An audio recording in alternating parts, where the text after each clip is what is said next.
Bonjour à tous. Sur cette vidéo, qui ne va pas traiter essentiellement du pervers narcissique, mais qui va traiter du déséquilibre également, tout est en rapport. Moi je parle souvent d'interdépendance, je parle souvent d'équilibre, et le mal, tel qu'il soit, que ce soit le pervers narcissique ou d'autres phénomènes qui peuvent être liés à l'organisation, va pouvoir lui s'établir d'une façon ou d'une autre en fonction aussi de l'organisation. Par exemple, si on parlait simplement du pervers narcissique, moi je l'ai vu dans tout un tas d'exemples. Si vous avez un groupe d'amis et qu'il y a un pervers narcissique, il pourra agir d'une façon plus ou moins importante, suivant si les gens sont très liés les uns aux autres et de la façon dont ils fonctionnent ensemble dans ce groupe, alors donc que ce soit dans la famille, dans l'entreprise, un groupe d'amis, etc. Ce qui veut dire que la forme d'organisation dans laquelle nous sommes va à la fois permettre au mal de s'installer, de se nourrir, et à des déséquilibres de se former, puisque le pervers narcissique se nourrit de déséquilibres. Un déséquilibre, par exemple, c'est la désinformation, ou le manque d'information, de formation. Une entreprise qui n'est pas informée par exemple du phénomène, on est bien d'accord que comme il n'est pas informé, c'est un déséquilibre, alors du coup, le pervers narcissique va pouvoir agir de telle et telle manière. Pour remettre une société, une entreprise en équilibre, tu dois les informer de tous les phénomènes possibles par lesquels le mal peut s'installer, le déséquilibre peut s'installer, un déséquilibre beaucoup plus grand que celui qui était là initialement. Pour ça, je vais vous prendre tout un tas d'exemples. Et je vais commencer par vous parler de l'organisation humaine, la ville, le village, etc. Puisque ça, j'en ai déjà beaucoup parlé. Je vous expliquais que nous sommes issus de tribus. Donc dans une tribu, tout est très organisé, tout le monde est très en contact. Si vous avez quelqu'un qui est malade, tout le monde le sait tout de suite. S'il y a un besoin, tout le monde le sait tout de suite. Et tout le monde est réactif. Et après, avec les années, les siècles, etc., tout ça, ça s'est complètement éclaté. Ce ne sont plus nos vieux qui décident, ce sont souvent des jeunes. Tout s'est désorganisé et tout s'est déstabilisé. Nous nous sommes éloignés les uns et des autres. C'est aussi pour ça que je parle de division. C'est-à-dire qu'aujourd'hui, vous vous installez dans un village, il va y avoir quelques personnes qui s'intéressent à vous, pas plus que ça. Vous allez mettre un portail, une porte, un interphone, et puis on est agressé de toutes parts. Alors, ça a commencé par les témoins de Jéhovah, les colporteurs, il y a eu tout un tas de trucs, des gens qui viennent vous ennuyer chez vous, qui viennent vous prendre la tête. Alors à la fin, tu mets un portail. Après, c'est par le téléphone. Tu commences à avoir des appels sur ton portable, tu commences à avoir des appels, et puis on s'enferme, on s'enferme, on s'enferme. On est dans un modèle où on est continuellement en train d'essayer de se protéger, et en se protégeant de ce mal sur lequel nous n'agissons pas, nous nous protégeons aussi les uns des autres, nous nous protégeons de l'amour, nous nous protégeons de liaison, de connexion les uns aux autres, et pouvoir faire fonctionner quelque chose en harmonie tous ensemble. Dans une petite communauté ou dans une tribu, les vieux ont une place extrêmement importante et ils vont vieillir naturellement en se resituant en permanence, en se recalant, en se remettant en équilibre en fonction de leur âge. Arrivé à un certain âge, ces vieux deviennent des piliers de ce village, pas tous, parce qu'il y en a qui, je le disais, c'est pas ton âge qui fait de toi quelqu'un de mature, mais cette société fait de toi quelqu'un de plus en plus immature. Enfin bref, les vieux ont une place, et les vieux sont en contact avec les jeunes. Quand ton énergie te lâche, c'est-à-dire quand ce corps physique vieillit, tu vas de plus en plus vers des activités intellectuelles et tu vas transmettre ça aux jeunes. Un vieux, il a besoin, par exemple, d'être toujours en contact avec les jeunes. Souvent, quand on va voir nos vieux, on dit ça, il radote, mais c'est normal, c'est parce que il devrait être en contact toute la journée des autres et transmettre, aider, etc. Et nos grandes organisations, nos grandes villes, le système monétaire et le système économique, le système d'organisation a fait que nous quittions nos villages, a fait tout un tas de choses qui apportent des déséquilibres, qui nous éloignent les uns des autres. Et pour lutter contre le mal, nous devons être connectés en permanence les uns aux autres, et puis s'écouter. Et nous ne nous écoutons plus. Et puis souvent, quand il y a des problèmes, maintenant je le vois dans des villages, même dans des villages, les gens maintenant ne veulent même plus s'en mêler.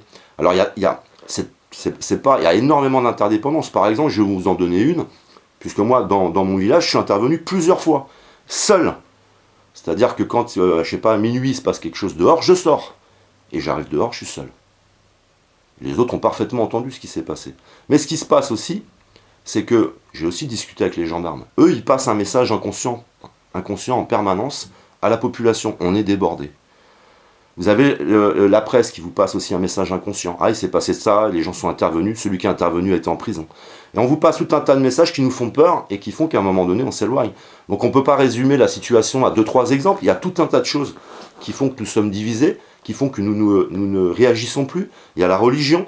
La religion doit nous éveiller à ces choses-là et nous faire combattre. Et elle doit nous apporter des outils.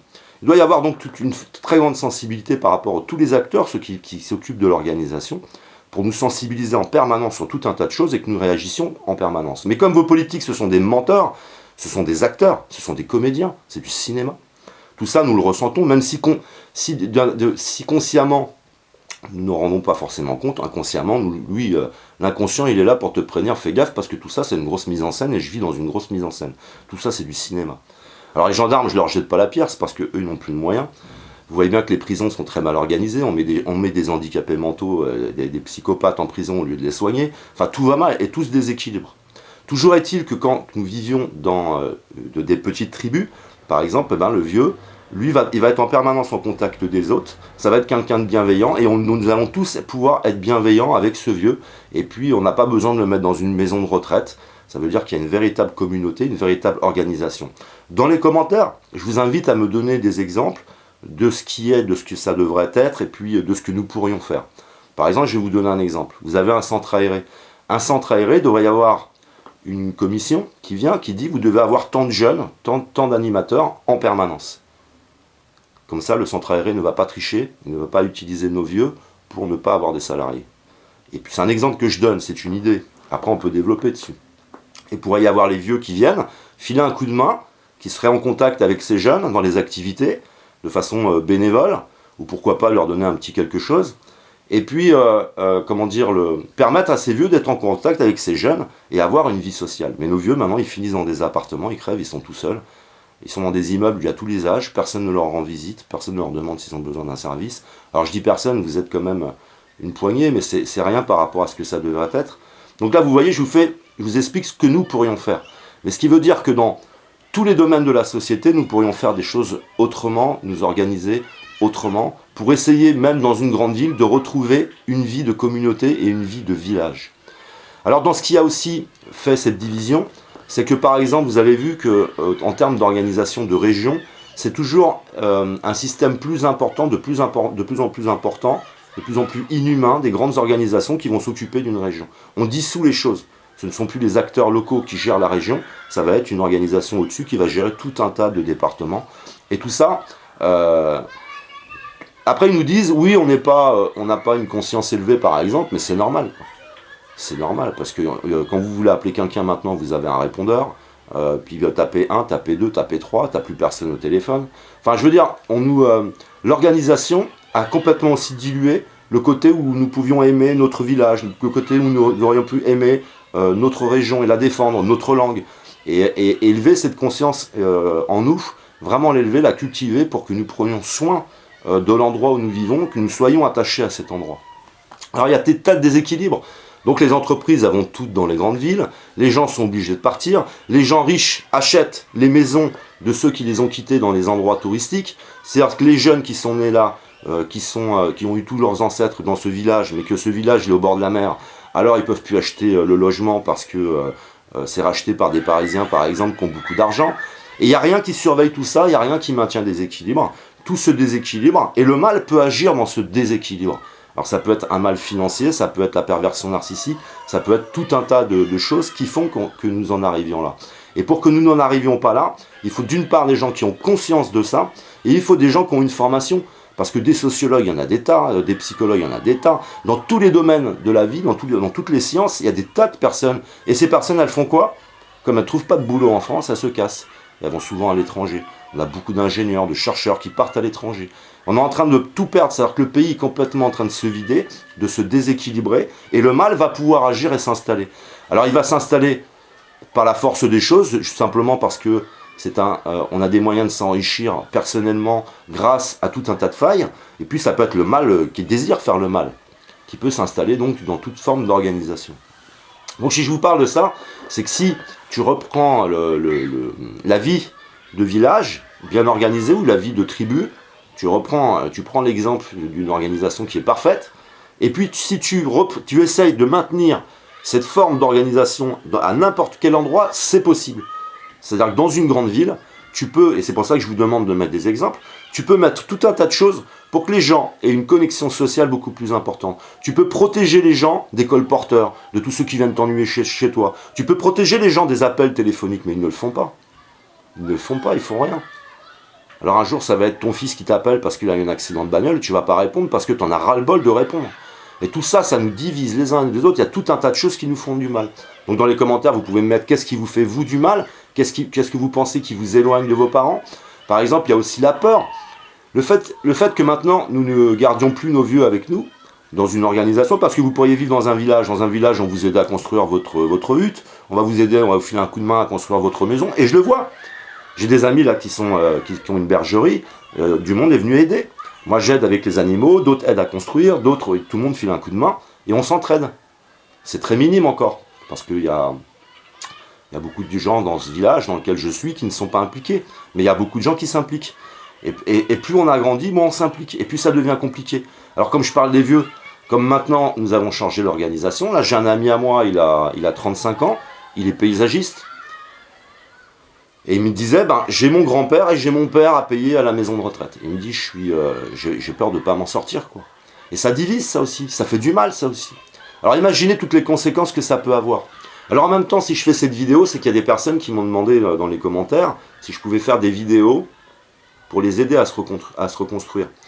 Et c'est en rapport aussi avec ces médias, la publicité, où tout est lâché, on lâche tout au diable. Tu fais n'importe quoi avec la publicité, montre ce que tu veux à la télé, vends ce que tu veux, pourvu que ça maintienne notre société en équilibre, parce qu'on n'a pas su le gérer. Alors maintenant, on se prostitue, on est prêt à accepter tout et n'importe quoi. Et ça a des conséquences aussi sur nos vieux. Parce qu'on a tout lié à l'aspect du corps, au culte du corps. Alors maintenant, nos vieux, ils sont tout seuls, ils aimeraient bien qu'on fasse un peu attention à eux. Alors pour faire un peu attention à toi, il faut faire un lifting, hein, il faut que tu aies des belles dents, il faut que tu aies tout ce que tu ne devrais pas avoir en réalité, parce que tu devrais être dans une autre position, tu devrais aimer ta vie parce que tu as des relations très riches avec les autres, et pas parce qu'on va te regarder un peu plus, parce que tu t'es fait un lifting, parce que tu as les meilleurs vêtements, parce que, etc., etc. De maintenir cet état d'esprit, moi, dans lequel je suis, tu peux le maintenir de façon nationale.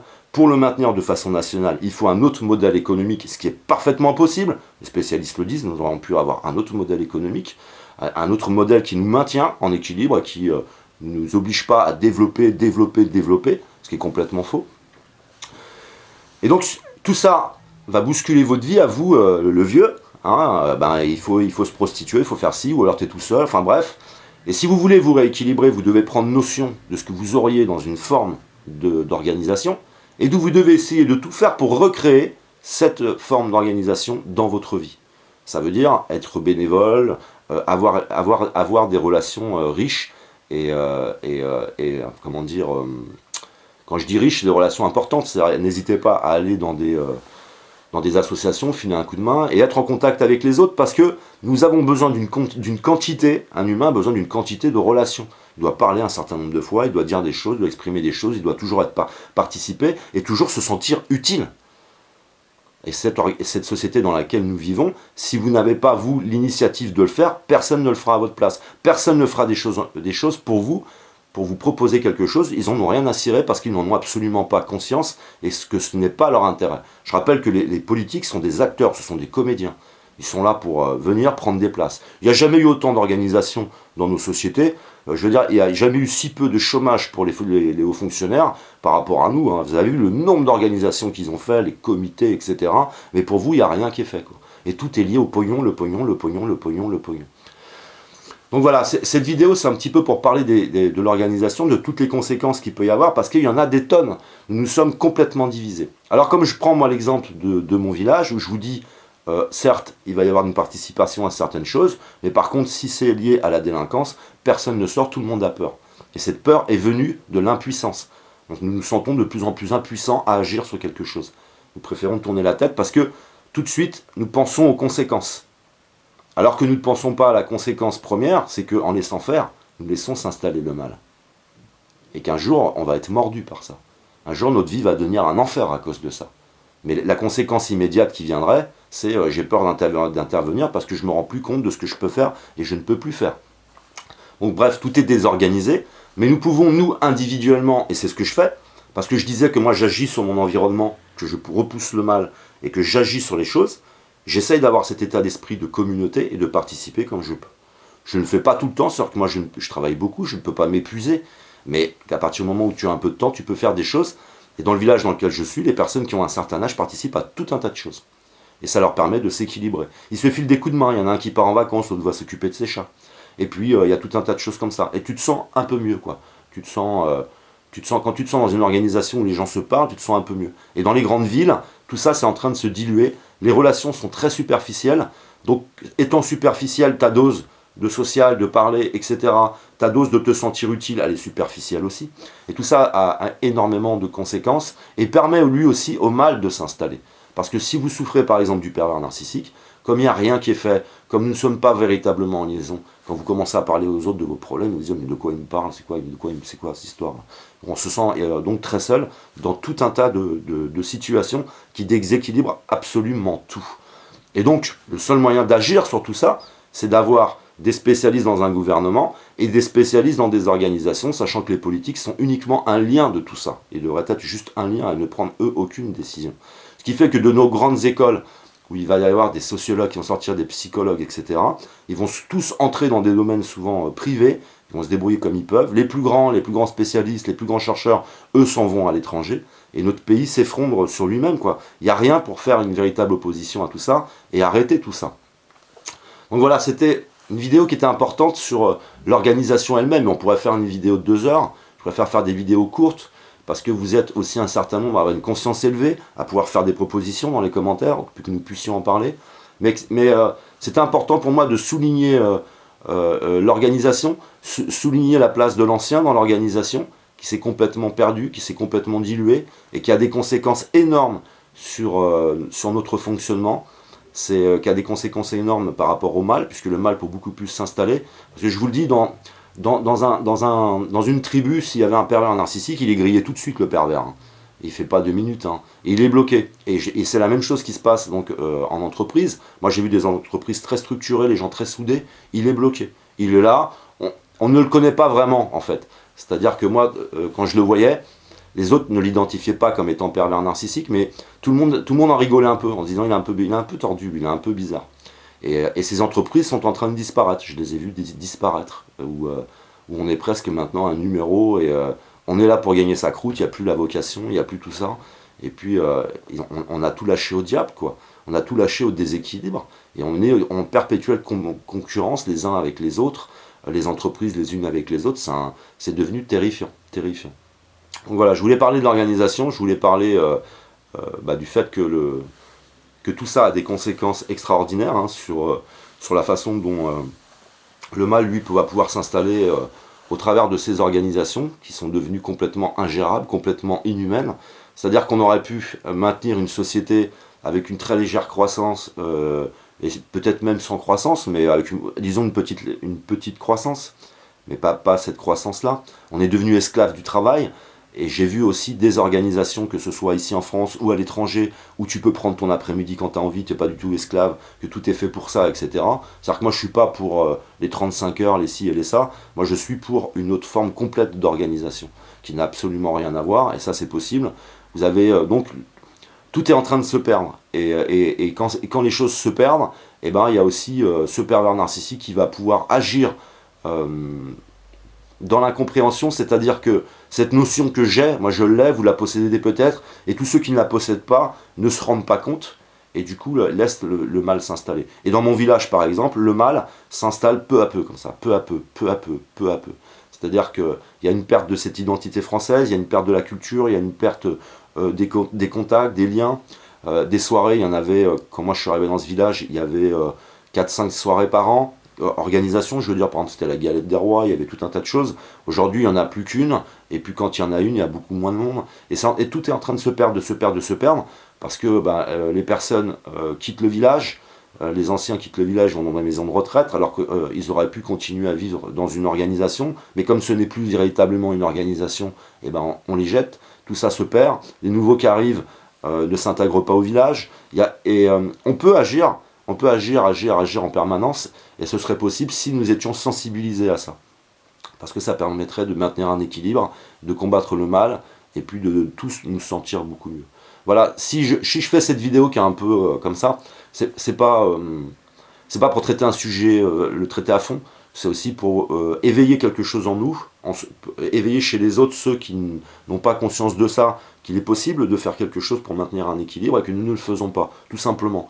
Après, refaire le monde complètement sur la vidéo, j'ai pas envie, mais j'ai peut-être aussi envie que vous participiez, pourquoi pas, pour vous donner des idées de ce que nous pourrions faire pour rester les uns et les autres sensibles, rester les uns et les autres unis, et puis combattre ensemble ce mal qui est partout, parce que tout simplement nous ne sommes pas informés ou nous sommes désinformés. Voilà, merci à vous.